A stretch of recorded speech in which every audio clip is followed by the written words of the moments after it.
Boa tarde, eu sou a Claudilene, nós estamos aqui começando mais um evento do Cine Sapatão. E o Cine Sapatão surgiu no final do final de 2017 com o objetivo de dar visibilidade a filmes com a temática e protagonismo lésbico, além de criar um espaço de convivência entre as frequentadoras. Desde a criação, mantemos uma frequência de exibições mensais e gratuitas, alternando em espaços de cultura no centro da cidade de São Paulo.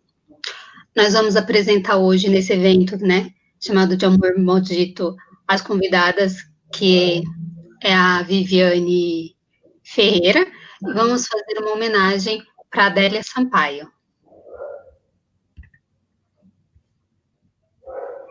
Oi, gente, boa noite, meu nome é Vitória, sou do Cine Sapatão e vou fazer uma breve apresentação da diretora Adélia Sampaio.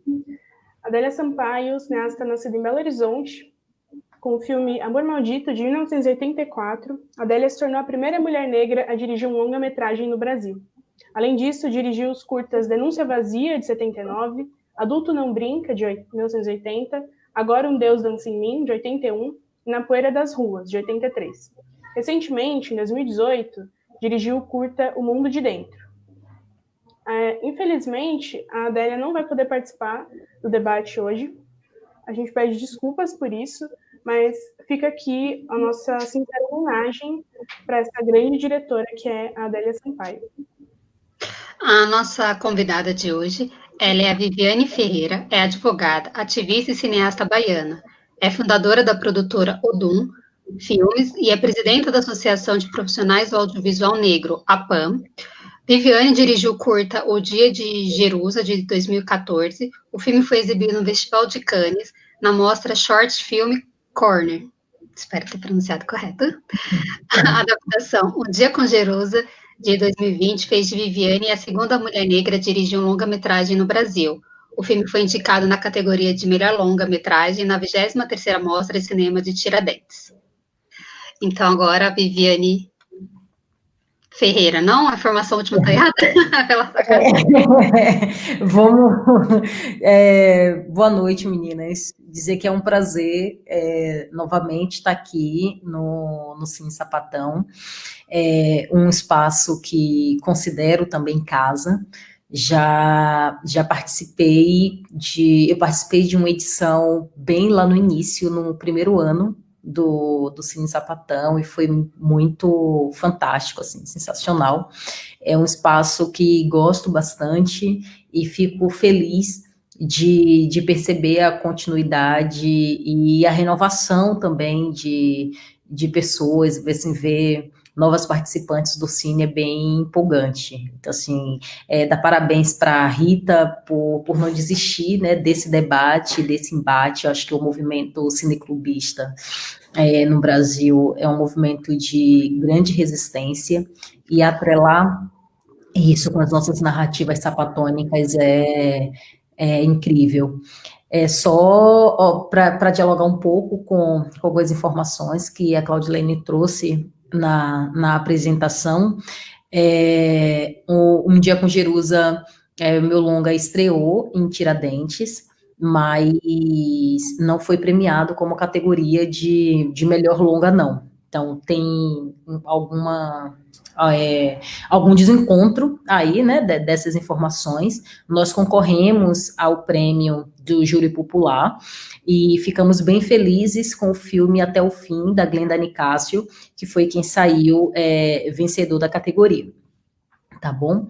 Acho que uma outra coisa que é bacana também, a gente, sempre que eu tenho oportunidade, eu gosto de elucidar, é que esse gap, né, entre a direção, entre a Adélia Sampaio na direção de Amor Maldito e eu na direção de Um Dia com Jerusa, a gente tem outras experiências também de diretoras negras na direção de longas-metragens de ficção, né? A gente tem a Sabrina Rosa, que dirige Vamos Fazer um Brinde, co-dirige com o Cavi, tá? E a gente tem a Glenda Nicásio, que dirige Café com Canela, dirige Ilha e Até o Fim com o Ari Rosa. E aí acho que a gente tem Essa diferença é que a Adélia dirigiu sozinha e eu dirigi sozinha, e aí a gente acredita que existam outras mulheres negras também com desejo de partilhar outras formas de direção de longas-metragens de ficção que não seja só na co-direção, e, obviamente, aqui sem hierarquizar o que é melhor ou pior, né? Se é dirigir exclusivamente ou se é co-dirigir, mas só dizendo que os corpos negros femininos, eles precisam ter direito de acessar os recursos e conduzir suas narrativas da maneira que lhe seja mais conveniente. Na verdade, a gente tinha uma dessas perguntas para fazer, que era como você vê com relação a isso, né, como mulheres diretoras negras, e eu creio, então, daqui fazendo acho que uma meia-culpa, que é no sentido de justamente por isso, como a gente falou, esse ato entre a Adélia e você, no sentido de ser exclusivo mulheres negras, sem coproduções, sem co-direções, assim, no sentido de exclusivas, assim. Mas obrigado pelo ser atenta. A gente vai ficar mais, vamos falar então de outra forma, de forma que seja metragens exclusivas de diretoras negras. Esse é um dado que nos permite refletir sobre a inequidade racial no audiovisual, assim, de diversas perspectivas, né? A gente consegue super complexificar esse debate, assim. Primeiro, se a gente parte do princípio que, hipoteticamente, se a gente parte do princípio que pessoas que produziam narrativas audiovisuais na década de 90, na década de 80, por meio do vídeo e não por meio da película, se essas pessoas fossem chamadas, né, e reconhecidas socialmente como cineastas, talvez a gente conseguisse aí acrescer a esse leque, né, de todas nós que hoje somos reconhecidas como cineastas negras, um número muito maior de mulheres negras com experiência na narrativa audiovisual, né? Mas aí havia, né, e ainda há essa leitura elitizada e hierarquizada entre quem num tempo ou outro teve acesso a produzir com película era cineasta, né? Quem tinha acesso a narrar com vídeo era videomaker ou qualquer outra coisa, mas não era cineasta. Acho que esse é um outro debate que a gente precisa fazer. E aí a outra questão da gente complexificar também esse debate, a gente não cair na armadilha de ficarmos instituindo pódios entre a gente, né? Como se a coisa mais importante fosse acessar as medalhas de ouro, prata e bronze, né? Fosse acessar os lugares de primeiro, segundo, terceiro, tipo quarto lugar, ou quarta, primeira, segunda, terceira ou quarta mulher negra, e aí a gente não fosse complexificar a importância de existirmos em multiplicidade e em diversidade, assim, por isso que eu sigo sempre muito atenta ao excesso de holofote dado a esse gap, né, porque ele não é para ser motivo de orgulho nem para mim e nem para a sociedade brasileira, saca? Tipo, a gente precisa olhar para esse gap no sentido de torná-lo, tipo, cada vez mais distante de nossas realidades. Sim, eu concordo. E eu creio que quando a gente fala justamente isso, quando a gente consegue numerar profissionais, significa que alguma coisa está errada. Quando a gente fala, exatamente, quando a gente fala, você é a segunda mulher negra, ou como você apontou, temos outras, ainda é muito pouco, né? Então, se a gente consegue numerar em vista dos outros, né, é porque isso é mais uma crítica, né, do que falar como elogio. Nossa, não, é uma crítica. Como assim só temos isso? É importante o que você traz. Vivi? Eu tô aqui. Ah, desculpa, Vi, é que são duas Vivi. É a Vitória, ok.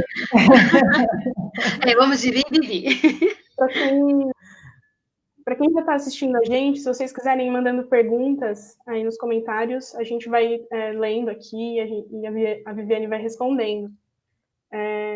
Então, por favor, mandem perguntas.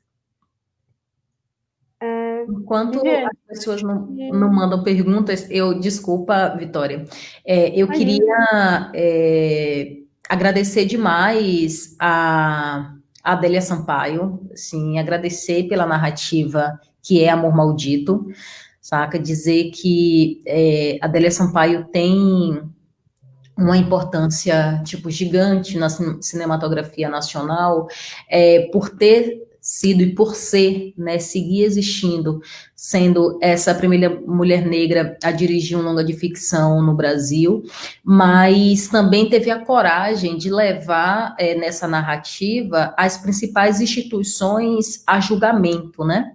Então, assim, a gente vê ali no filme, né, a família, a religião, o Estado, tudo em julgamento em nome do amor, assim. E é uma narrativa muito corajosa, né? Tipo, até pelo tempo em que ela foi proposta.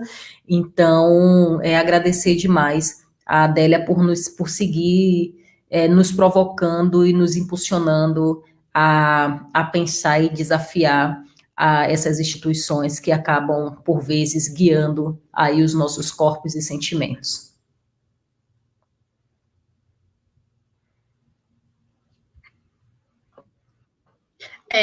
Na verdade, uma das perguntas que nós tínhamos para fazer para você era justamente nesse sentido, né? Como você conheceu o trabalho da Adélia, como foi essa relação, assim, para você? Eu conheci o trabalho da Adélia, eu acho que da maneira bem similar à maior parte de nós, assim, foi a partir da pesquisa da professora Edileuza Penha, né, professora e cineasta também, lá de Brasília, e aí, depois, assim, quando a Edileuza, né, traz à tona a existência, tipo, e o trabalho de Adélia, assim, causa, de fato, um alvoroço, tipo, nacional, e todo mundo fica dizendo, nossa, cadê? Quem é? Onde é que está? E aí, depois disso, teve um artigo que a Renata Martins e a Ju Gonçalves escreveram, apresentando a Adélia e falando do trabalho e fazendo a conexão, né, da trajetória de Adélia com a trajetória de tantas outras diretoras que são contemporâneas nossas, e foi, assim, tipo, sensacional. Assim, lembro de ter visto Amor Maldito, especificamente, já em alguns contextos, né, vi no Cine Brasília, em uma das mostras Adélia Sampaio, acho que no primeiro ano da mostra Adélia Sampaio, vi Amor Maldito, e tudo com a presença da Tô, destacando as vezes que vi o filme com a presença da Adélia. A gente viu no Cine Brasília, a gente viu no Cine Teatro Cachoeirano, lá em Cachoeira, aqui em São Paulo, em um dos Sescs, assim, e é sempre muito, muito empolgante e muito, muito interessante, tipo, ver o filme, e emocionante mesmo, sabe? Ver o filme ao lado de Adélia e depois poder trocar ideia e refletir sobre os processos e as coisas que ela estava pensando, tipo, na época, e a Adélia sempre traz uma ideia, né, uma noção de fazer cinema que é bem forte, né? Ela sempre fala muito da crença na cooperativa, né? Tipo, ela fala dessa coisa de que crê no cinema, que é feito de maneira cooperativa mesmo, né, a partir do ajuntamento de pessoas, a partir, né, do ajuntamento, e a gente poderia recorrer a Beatriz do Nascimento e entender esse ajuntamento também como aquilombamento de pessoas e profissionais. Então, a Adélia até hoje está sempre indicando a gente, instigando a gente a olhar caminhos alternativos para o hackeamento do sistema, para o hackeamento do processo. E aí, assim, eu sou uma figura, até pela influência do direito, que insisto bastante, né, em brigar pela democratização das políticas públicas e brigar por uma presença do Estado mais efetiva, né, na distribuição de recursos do audiovisual. Então, tipo, trocar ideia, tipo, desse lugar que sinto, que vejo e que tento mobilizar as coisas e trocar, tipo, com a Adélia, que olha para assim, Vivi, precisa ser cooperativo. Tipo, não adianta. Tipo, o Estado pode fazer o que for, mas se não houver uma cooperação aqui, um ajuntamento entre os trabalhadores do audiovisual e tal, assim, a gente não vai para lugar nenhum, porque a gente só pode contar com a gente mesmo. Assim. É sempre instigante, assim, a gente se admira muito, assim, a Adélia é uma figura que cuida de quem se aproxima, né? É uma figura que inspira ser cuidada e também cuida e troca de um lugar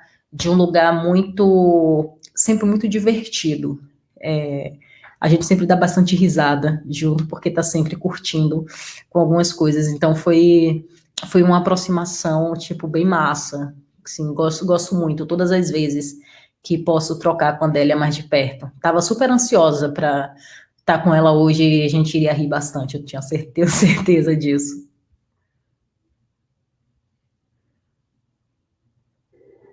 Viviane, a gente já tem uma pergunta aqui nos comentários da Fernanda. Obrigada pela presença, Viviane. Muito bom você estar aqui falando tantas coisas importantes. Como foi assistir Amor Maldito pela primeira vez? Opa, cara, pela primeira vez é isso. A coisa que mais me chamou a atenção foi essa estrutura do julgamento, assim, e entender essas instituições todas em julgamento. Fiquei muito aflita, porque quando o juiz, né, tipo, dá lá os 20 minutos para o júri ir para o veredito, e aí eu achei, tipo, tão foda quando o filme, tipo, não volta não volta para a gente saber de fato qual foi o veredicto daquele júri, e aí joga pro espectador, né? Tipo, joga para a audiência a decisão disso e mantém aquele corpo feminino amante e apaixonado livre, né? Ainda que chorando por amor, mas um corpo em estado de liberdade, e a gente não sabe se é uma liberdade temporária, a gente não sabe se é uma liberdade porque, no final das contas, ela foi inocentada, porque é um último plano que existe amor, sabe? Existe liberdade, mas também existe dor, né? Tipo, existe a dor, que é essa coisa que a sociedade ainda insiste em manter, né, com esse alimento da lesbofobia, com esse alimento da transfobia, com esse alimento da homofobia. E aí eu fiquei muito impactada com essa coisa de como o filme, ele desafia, né, e debate, de fato, instituições alicerçantes, né, se coloca, tipo, a família, o Estado e a religião na berlinda, e devolve para a audiência tomar uma decisão sobre isso. Então, tipo, o filme me impactou, Fernanda, muito, muito desse lugar.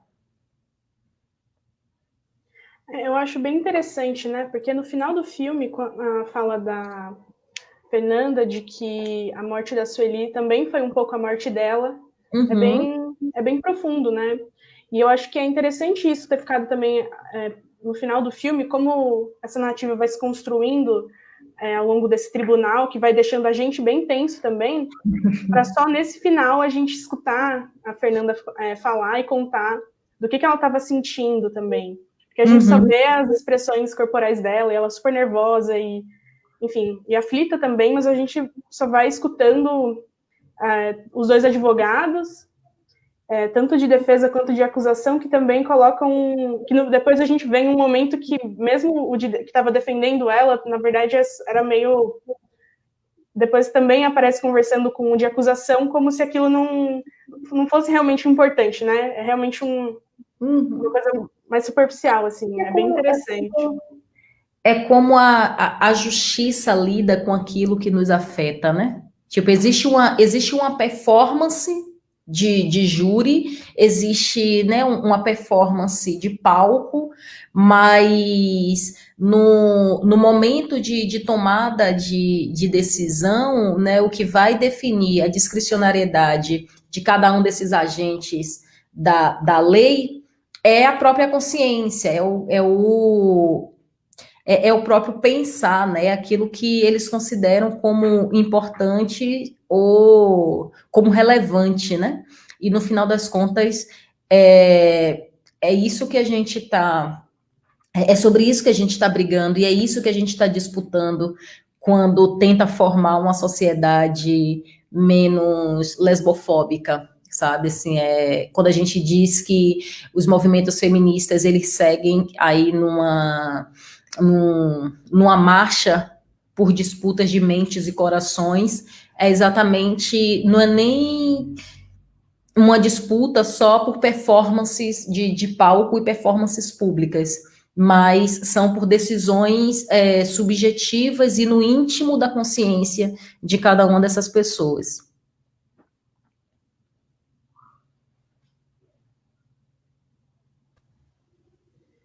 A gente tem aqui também uma outra pergunta, também da Fernanda, sobre a distribuição dos filmes. Ela diz: Adélia comentou em entrevistas que Amor Maldito só conseguiu uma forma de distribuição como cinema pornô. Você hoje tem uma produtora. Como acontece a distribuição de filmes hoje, sobretudo com esse recorte de gênero, raça e orientação sexual? Opa. A gente já pode comemorar alguns avanços na história, né? A história hoje, por exemplo, para distribuição, tipo, dos filmes que a gente realiza aqui na Udum, a gente não precisa necessariamente, né, recorrer ao subterfúgio que a Adélia precisou recorrer para que o filme alcançasse o público. Mas isso também não significa dizer que a gente vive hoje em um contexto de distribuição que seja democrático, né? Então, assim, a distribuição no Brasil, ela segue orquestrada por uma panela, né? Ela segue orquestrada por quem consegue acessar os maiores recursos econômicos. Então, tipo, você precisa, tipo, ter grana para conseguir fazer uma boa distribuição no país. Ainda não é barato você posicionar os filmes nas salas de cinema, e aí a gente tem algumas coisas para pensar, né? Primeiro, assim, partindo, né, desse lugar das divisões de nacionalidades e territórios nacionais, ainda que de outra perspectiva a gente renegue isso, mas tem uma questão aí também de soberania, tem uma questão de soberania nacional, né? Se a gente for olhar só para o mercado das salas de cinema no Brasil, né, mais de 80% dos filmes que são veiculados não são produções nacionais. Independente de serem produções, independente de serem narrativas hegemônicas, independente de serem narrativas questionáveis do ponto de vista de gênero, raça e orientação sexual, independente de qual seja a narrativa dessas produções, mais de 80% dessas produções não são produções brasileiras. Então, significa, né, que existe aí um duelo entre o capital interno e o capital estrangeiro na distribuição dos filmes, em que o capital estrangeiro tem ganhado, assim, de lavada e tem nos mantido em um lugar de refém, tá? E aí, quando você tem um conjunto de agentes públicos, né, responsáveis pela cultura do país, completamente subjugados a políticas de outros estados, né, tipo, de outros países, fica muito difícil a gente enxergar formas de burlar esse asfixiamento mesmo. Em contrapartida, a gente segue tendo, e aí, em contrapartida, e aí olhando especificamente para o case, né, que é o Doom, como a gente acredita muito no processo de aquilombamento, né, a gente acredita muito na dinâmica de dialogarmos entre nós e dialogarmos entre nós no português, como nos ensinou Lélia Gonzalez, as redes de cineclubes, as redes de saraus, as escolas públicas, as organizações sociais, assim, seguem sendo caminhos, sabe, os coletivos seguem sendo caminhos, né, rede e forma de organização que a gente se aproxima para distribuir aquilo que nós produzimos, né, e aí, óbvio, que sem perder de vista a importância de fazer também a distribuição comercial daquilo que a gente produz. Então, olhando, por exemplo, para a história do Um Dia com Jerusa, que é meu primeiro longa, a gente tem feito, ele está no seu ano, né, de carreira de festival, mas uma decisão política nossa é de não dizer não, de não negar o filme para os festivais pretos, os festivais feministas, saca? Tipo, no Brasil, em África e suas diásporas, porque foram esses públicos quem acreditaram primeiro em nossas narrativas. Então, tipo, não há sentido em, por exemplo, o longa não passar no Festival Latinidades, tá? Como a gente passou no Afrolatinas há 2 semanas, em função de um critério de ineditismo de um outro, tipo, festival maior, que só agora descobriu que mulheres pretas também fazem filmes no Brasil. Então, tipo, tem essas decisões políticas que a gente tem tomado no processo de distribuição do filme, e entendendo também, tipo, como dialoga com essas plataformas streamings que têm chegado no Brasil, para garantir que o filme também acesse uma quantidade maior de pessoas, porque no final das contas a gente quer conversar com no mínimo 54% da população brasileira, né? E para conversar com no mínimo 54% da população brasileira, a gente vai precisar garantir que o filme esteja em meios de comunicação de massa, né? E os meios de comunicação de massa hoje são as plataformas streamings e são os canais de televisão. Então a gente e permanece sendo os canais de televisão, né? Então a gente segue ainda percorrendo esse objetivo de conversar com o maior número de pessoas possível e não tem esse apreço elitista pela sala de cinema, embora a gente ame, eu individualmente ame o ritual da sala, sabe, do escurinho do cinema, estou desesperada para aglomerar, quero que a pandemia acabe, assim, tipo, tô louca para voltar para as sessões de cinema de quarta-feira, assim, religiosamente, mas do ponto de vista de distribuição e de comunicação com o público, a gente tem pensado na democratização disso. Eu também, eu adoro todo ritual e ainda incluo no meu ritual pipoca. O come meus bebes. Viviane, o que é incrível é que quando a gente pensa uma pergunta para para fazer ou aparece ali no chat, você já está respondendo a pergunta. Tem uma sintonia incrível com as perguntas, que é porque tinha aparecido uma, né, da Naila, que ela perguntava justamente isso, como você pretende fazer essa distribuição, né, do Jerusa, e se teria uma previsão para o lançamento no cinema comercial, mas você acabou respondendo que, pelo que eu entendi, né, que pode até se fazer, porém a sua proposta é que justamente essa distribuição seja muito mais viável, né, em outras salas com Sim, público que possa ir, eu acho que correto? são as duas estratégias, sabe? Tipo, a gente não está abrindo mão da circulação do filme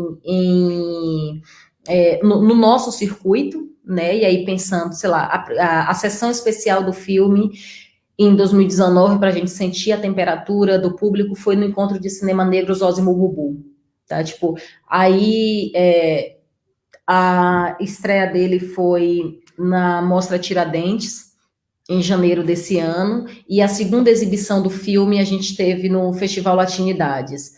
Foi agora online a semana passada. E aí, a ideia é que o filme ele siga percorrendo festivais ao longo desse ano, e no próximo ano, e aí a gente depende um pouco do calendário pandêmico, a gente também consiga levar o filme para as salas de cinema. Né? O que eu quis dizer é que o fato de percorrer essa coisa talvez quadrada, de festivais, sala de cinema, streaming, TV ou vice-versa ali, não impede a gente de, enquanto estou olhando para os festivais, qual é o posicionamento político que a gente tem que ter. A gente vai fechar com esse critério da exclusividade, né, para festivais que não percebiam a nossa existência antes, e negar festivais que sempre reconheceram a nossa existência, como é o caso do Latinidades e do Afrocarioca, sabe? Porque no mainstream dos festivais não são considerados as principais janelas. Então a gente tem tomado, né, essas decisões de percorrer também o nosso circuito. Mas, de maneira objetiva, a ideia é que no primeiro semestre do ano que vem a gente consiga garantir o lançamento comercial do filme. A gente ainda não sabe exatamente como vai fazer isso por conta da pandemia, por conta da dificuldade de acesso a recursos para distribuição, mas é certo que a gente vai fazer isso, Naila.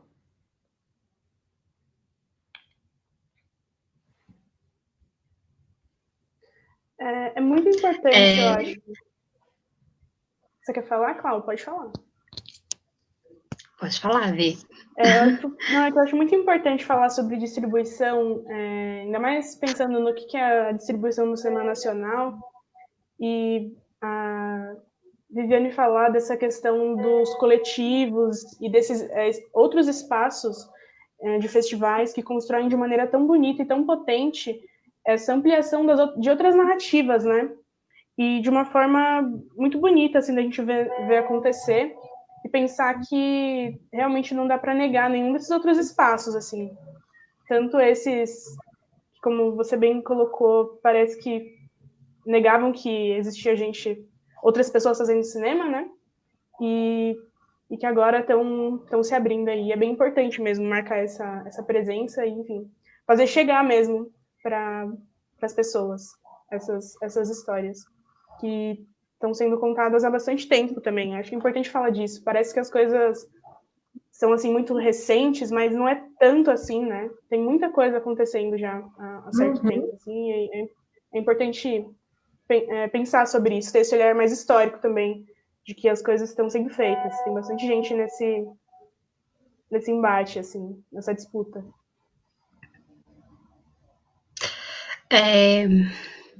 Lembrar, gente, que por uns motivos tecnológicos, alguns imprevistos acontecem. Infelizmente, a Adélia não pôde estar aqui conosco. Então, esse encontro É um encontro também em homenagem a Adélia Sampaio. Quem quiser podem fazer as perguntas também sobre os filmes da Adélia. A gente vai aqui conversando, discutindo. A Viviane também está aberta, né? Vivi, ai, gente, desculpa, eu vou muito para cortar os nomes. Viviane, tem uma coisa que eu fico assim, curiosa. Vamos lá, aqueles papos que a gente adora, né? Sou geminiana, gente. Então, eu consigo ir de um extremo a outro nas conversas. E você mesmo falou aqui que você veio, ou você passou, né? Você foi para academia em direito. E hoje você está atuando, né? Você está como cineasta. Como foi essa variação assim de carreira? Como foi esse meio do caminho até você se encontrar? Ou já estava junto e foi algo para acrescentar? Não é uma transição, não. É uma constância. Tipo, eu acredito na polivalência da humanidade. Eu acho que a gente nasceu e serve para fazer muitas coisas, desde que a gente queira todas as coisas escolhidas a serem feitas. Então, eu gosto demais do direito, amo mesmo. E cinema também, tipo, é uma paixão gigante. Quando eu vim para São Paulo, em 2004, eu estudei cinema e direito concomitante. Então, eu fazia a faculdade de direito de manhã e a formação de cinema à noite. E em uns momentos ou outro, eu tranquei semestres na faculdade de direito para fazer filme. E aí voltava, né? Às vezes não, a quantidade de tempo que ia ficar em 7 iria me fazer perder em mais disciplinas do que o que eu podia. Então eu trancava o semestre de direito e ia dar conta de fazer filmes, o que me fez demorar 6 anos e meio para formar na faculdade de Direito, que normalmente a gente precisa concluir em 5 anos. E aí, assim, hoje eu atuo no audiovisual e atuo também no direito.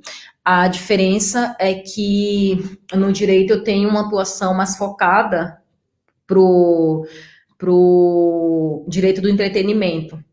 E aí, tipo, quando a gente afunila para o direito do entretenimento, eu consigo aproximar a experiência jurídica da experiência cinematográfica, né? Então, assim, eu atuo no escritório Ferreira e Rocha, junto com o sócio Marcelo Rocha, e aí que é um outro advogado preto, e também atuo na Odum Filmes, que é a empresa que sou sócia fundadora também.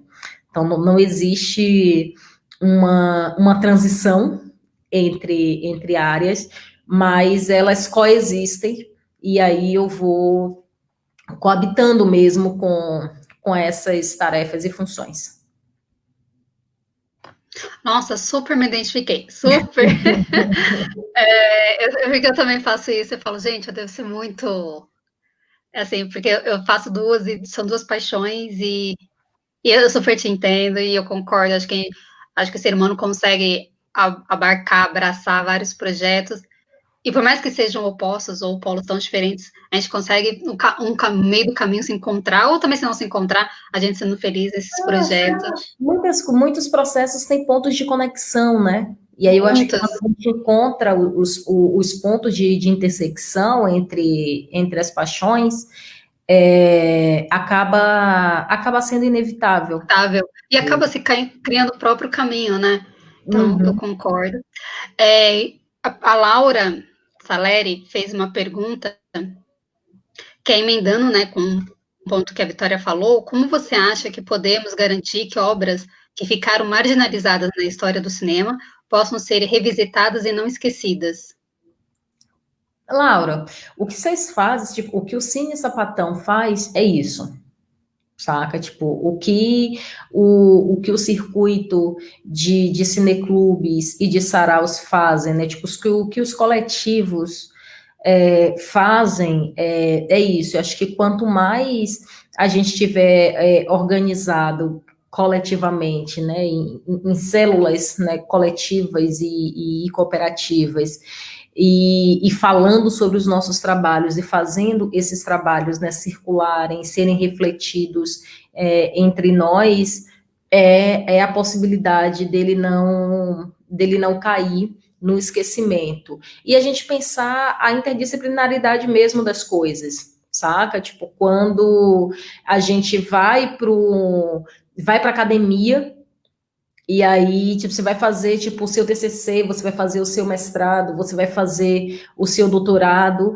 tem aí decisões, né, micro decisões que você precisa tomar, né? Quando você escolhe estudar um filme em detrimento do outro, você está escolhendo eternizar, né, o filme escolhido em um outro suporte, né, que seja o seu artigo, que seja a sua iniciação científica, a sua dissertação, ou a sua tese, né? E aí eu acho que vai muito na linha da política da citação, né? Então, assim, acho que tem essa é uma das políticas do movimento feminista, assim, no mundo, né?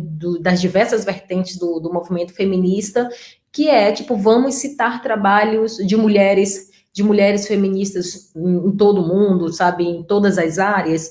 E isso tem uma potência, e isso garante, de fato, que uma rede se mantenha e exista de forma potente em várias searas. Então, eu acho que quando a gente pensa os produtos culturais, também vêm na mesma chave, né? Alguém tinha me perguntado aqui que era. Eu já estou aqui ajudando vocês no rolê da mediação.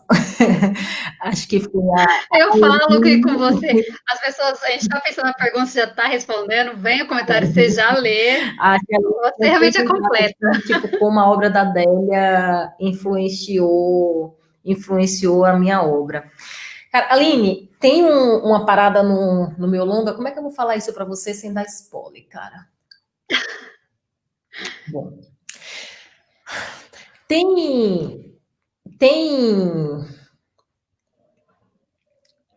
ó, o meu longa, ele é baseado, né, tipo, ele é uma adaptação do meu curta, né? O curta é O Dia de Jerusa e o longa Um Dia com Jerusa.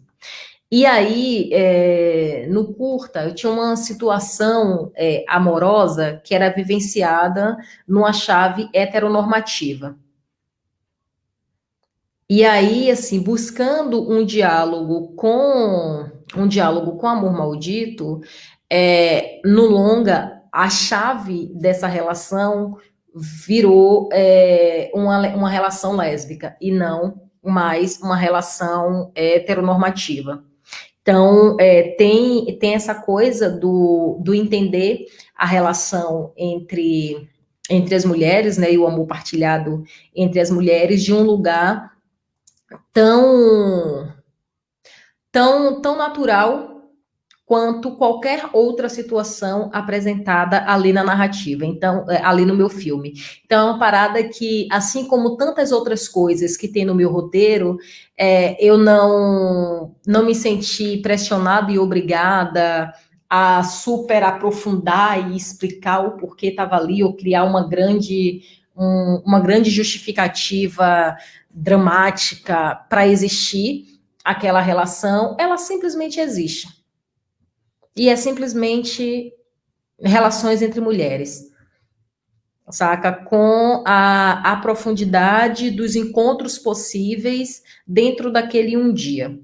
Então, acho que ali foi eu nem sei se está feito da melhor maneira possível, mas te respondendo, foi uma busca consciente em dialogar com o amor maldito.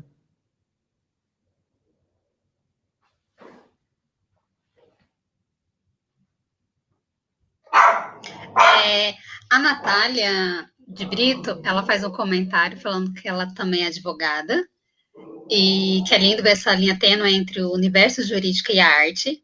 Ela se identifica também com você e se sente super abraçada pela possibilidade dessa coexistência.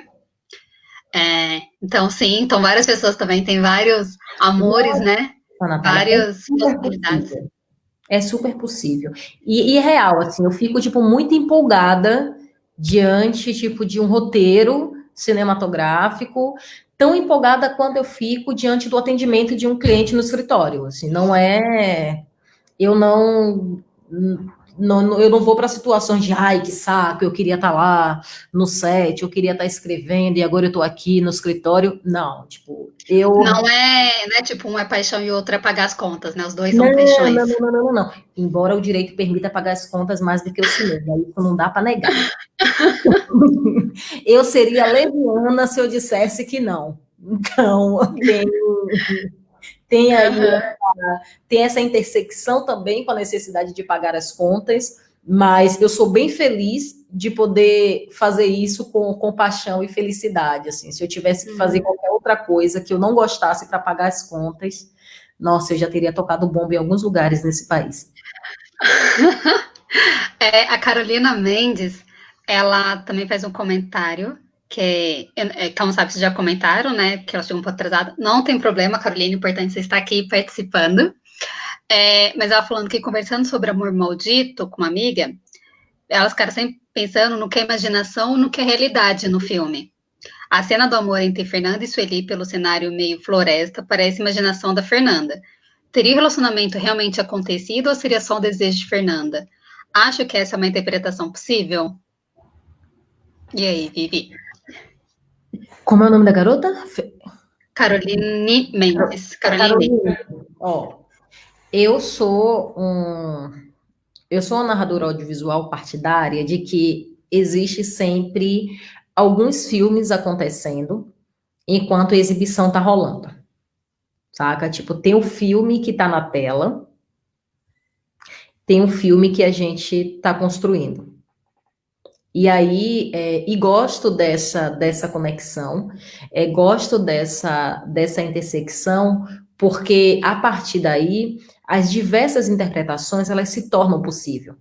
Eu acho que uma das coisas mais bonitas da maneira como a narrativa de Amor Maldito é imbricada nessa relação entre imaginação, realidade, tem um trânsito de tempo também, né? Você não sabe o que foi, o que aconteceu no passado, o que está, tipo, acontecendo agora, e aí você vai para esse lugar também da imaginação e você trabalha você expande, né, espaços e territórios de existências que torna todas as interpretações possíveis. Mas essa em específico que você trouxe, assim, me faz conectar com a trajetória e histórias de mulheres que amam outras mulheres e amam outras mulheres em silêncio eternamente porque vivem situações sociais de clausura que não as permite declarar o próprio amor. E aí, quando ela se vê impedida, né, de declarar o próprio amor a outra mulher, a própria imaginação é um refúgio. E aí a vivência desse amor se torna possível, né?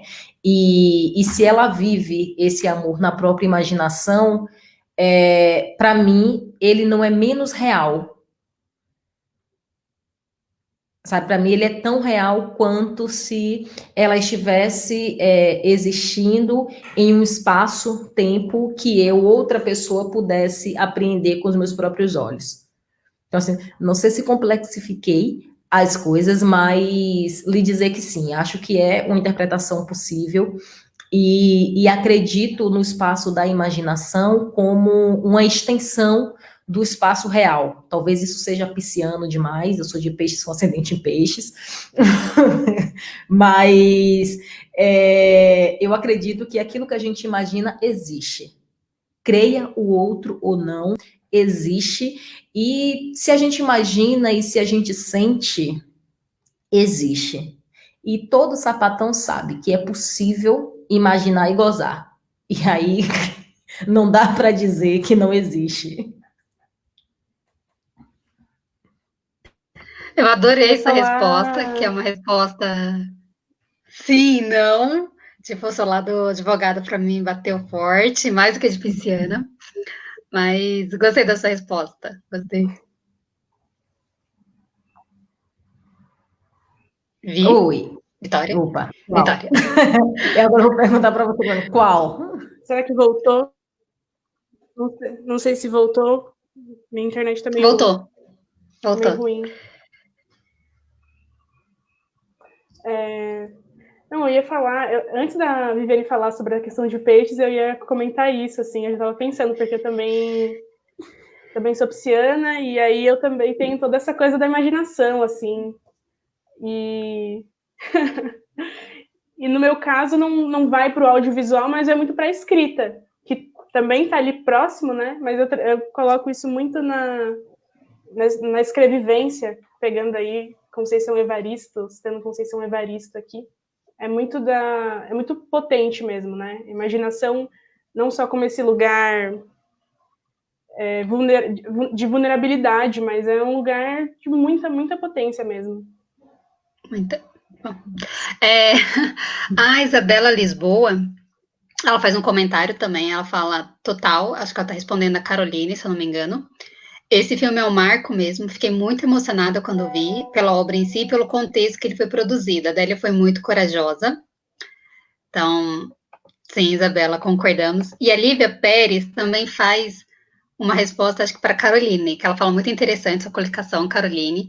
Acho que é possível, mas eu prefiro acreditar que o relacionamento aconteceu, sobretudo a despeito de todo o entorno heteronormativo. Eu estava pensando justamente isso, acho que eu concordo com a Lívia.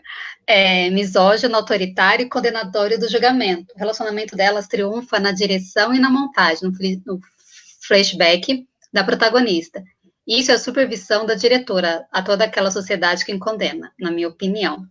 E aí, eu acho que eu vou um pouco, antes, não querendo cortar Viviane, mas acho que eu concordo com a Lívia no sentido de que eu acho que essa coisa do, será que aconteceu mesmo? Será que é real ou não? Eu acho que tem uma coisa do hétero, sabe, do hétero top, que hoje a gente pode falar assim, mas ficar negando, sabe? Será que duas mulheres realmente se amam? Será que não é só imaginação? Será que é amor verdadeiro? Então eu acredito também que é isso. Eu acho que quando fica muito para, pode ser que. Eu entendo o que você quis dizer, Viviane, mas eu também fico imaginando isso, porque tem aquela coisa do heteronormativo, sabe? Da misoginia, enfim. Eu sei que a pergunta é para a Viviane, mas queria colocar aqui um adendo. Conseguir trocar mesmo essa ideia. Tem um lugar, assim, quando a gente assume o campo da imaginação como real, né? Tipo, quando a gente assume o intangível como possível, eu acho que a gente desarma um pouco essas leituras de mundo heteronormativas, misóginas e, por vezes, bem cartesianas. Porque a gente acolhe o desconhecido, a gente acolhe o diferente como real, como possível, saca? Então, a premissa do será que aconteceu mesmo ou não aconteceu, ela perde completamente o sentido. Porque não interessa não interessa me responder se é imaginação ou se é real, eu preciso partir do fato de que a existência da outra pessoa, de que a existência daquela subjetividade é real. Entende? Mas estamos todos falando a mesma coisa. Não, sim. Não, o que tá chovendo agora é que aqui é o encontro de piscinianas, né? Eu, como geminiana, estou me sentindo muito, muito triste. Eu quero mais geminianas aqui, mas não brincando, mas todas estão concordando. Com certeza, tem um cardume solto por aí. Mas todas estão concordando. E o importante é que elas estão se sentindo bem, né? Nossas convidadas. A Jula Hinck, espero que você já tenha que ler seu nome, Júlia. Ela levanta, que ela não sabe se já foi levantado, né? Mas uma das primeiras questões que saltam aos olhos é a questão racial presente no filme, onde as personagens envolvidas são brancas, pensando no contexto da época em que o filme foi lançado, no Brasil, que se encontrava no meio da ditadura. Como vocês acham que isso impactou na produção do filme, desde a sua roteirização, escolha dos personagens, direção e etc? Cara, eu acho que Eu gosto bastante, tipo, de algumas respostas que a Adélia já deu nessa direção, né? E aí a Adélia sempre fala dessa coisa do cinema, do cinema de ajuntamento, né? Do cinema tipo cooperativo, do cinema tipo dos amigos que estão ali à mão. Não dá para perder de vista que quando a Adélia dirige Amor Maldito, a Adélia já era uma das principais produtoras de cinema desse país.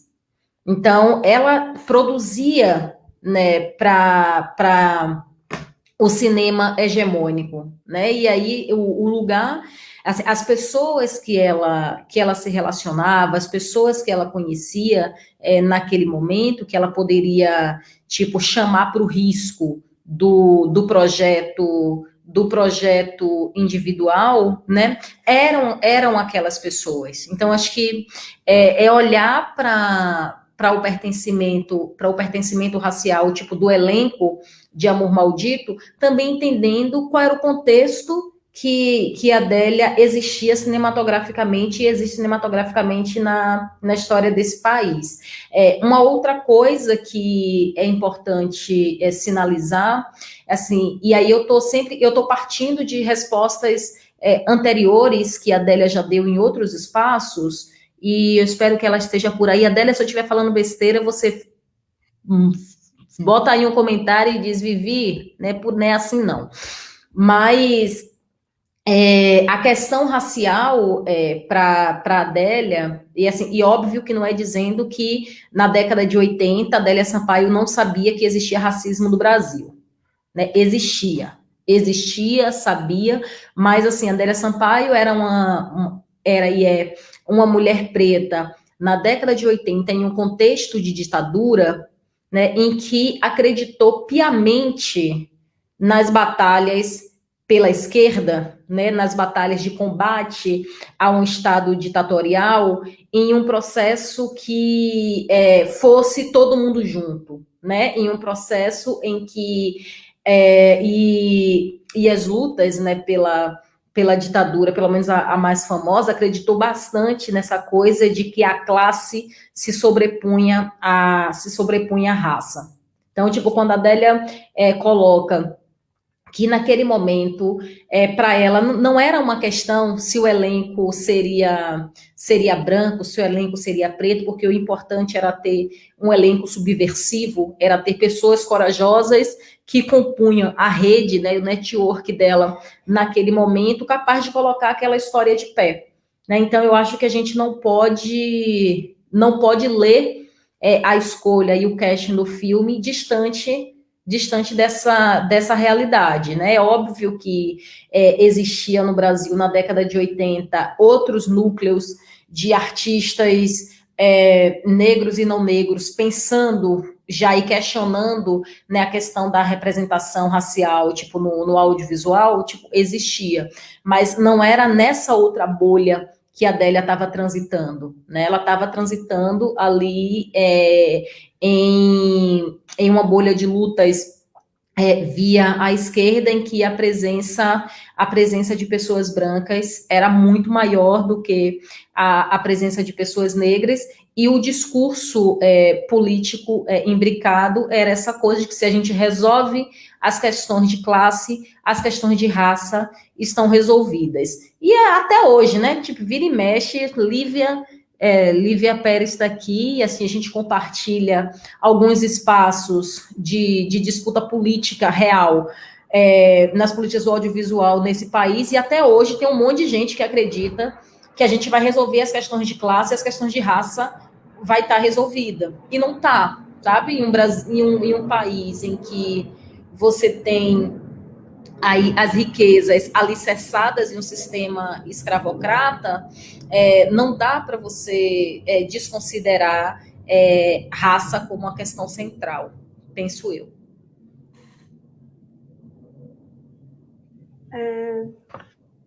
Sim, pensa você, creio que penso eu, pensa a Vitória, concordamos. A esquerda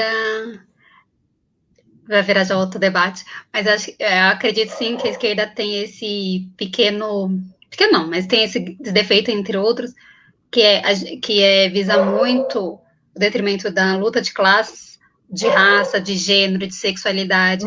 Também é um debate muito complicado fazer na própria esquerda, um debate sobre sexualidade, sabe? Sexualidade, então, com mulher, de mulher negra, assim, então, cada vez que a gente vem trazendo uma característica mais, vai ficando mais difícil essa conversa do lado da esquerda. Nossa, Viviane, assim, é maravilhoso te ouvir. A década da interseccionalidade agora. Embora sim, o contexto, o conceito e os estudos sejam bem antigos, já tenham décadas aí na academia e transitando no mundo, mas talvez, pelo menos aqui no Brasil, seja o momento, né, seja a década que a gente está colocando aí os campos de esquerda na berlinda para ou acolhe a interseccionalidade de fato, nas construções e disputas políticas, ou cada grupo vai para seu lado, né? Ou cada bolha, tipo, que resolva seu problema. E isso a gente já sabe que não dá certo, né? Porque não é um problema de cada bolha se ele acaba atingindo e afetando todos nós. Não, sim, claro. É que desse assunto a gente poderia partir para tantos outros, mas é que infelizmente a gente está chegando já próximo ao final do nosso encontro. Se mais alguém quiser fazer alguma pergunta, algum comentário, fique à vontade para fazer.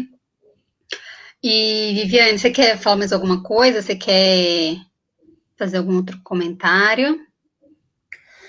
Gente, dizer só que, tipo, é um prazer gigante estar aqui com vocês, agradecer, assim, o carinho, o reconhecimento do trabalho, mais uma vez, tipo, agradecer demais a Rita pela persistência, pela luta, pela força em manter, tipo, os processos e os projetos de pé e vivo, e desejar mesmo vida longa ao Cine Sapatão, e que, de fato, piscianos e piscianas dominem o mundo. Essa parte a gente pode conversar depois, com mais calma, de uma outra forma, mas brincando. A gente que agradece muito, Viviane, a sua presença. Nossa, conversar com você, realmente, assim, eu estou apaixonada por essa conversa, eu por mim não finalizaria. Agradecer muito a sua presença, dizer novamente que infelizmente tivemos um problema onde a Adélia não pôde participar, mas torcemos aí para que futuramente a gente consiga fazer um evento com a Adélia Sampaio e que a gente consiga ter debates maravilhosos também pela frente. O Cine Sapatão também agradece a sua presença, vou falar agora pelo nome do Cine Sapatão. Ele também deseja vida longa para sua carreira, para os seus trabalhos e que venham outros trabalhos maravilhosos. Vitória, agora você consegue?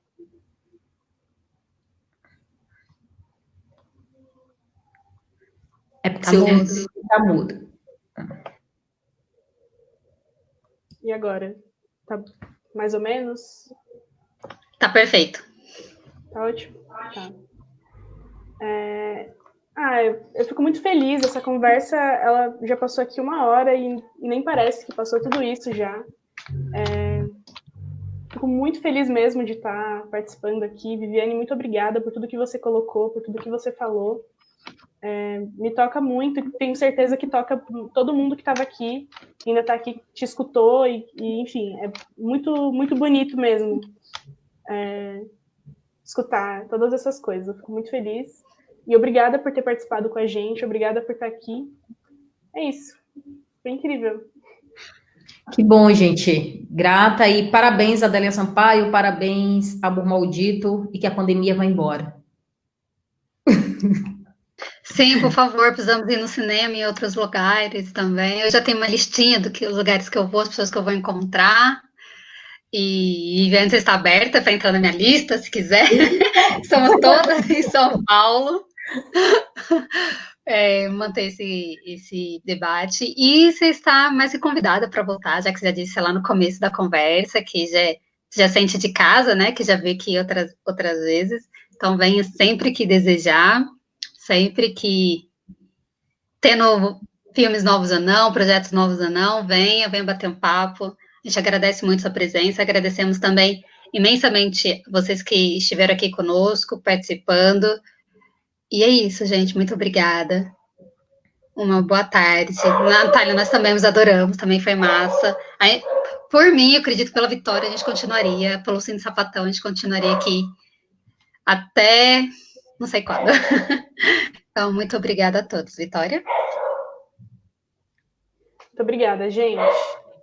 Boa noite e até as próximas exibições. Boa noite, gente. Como é que eu saio lá?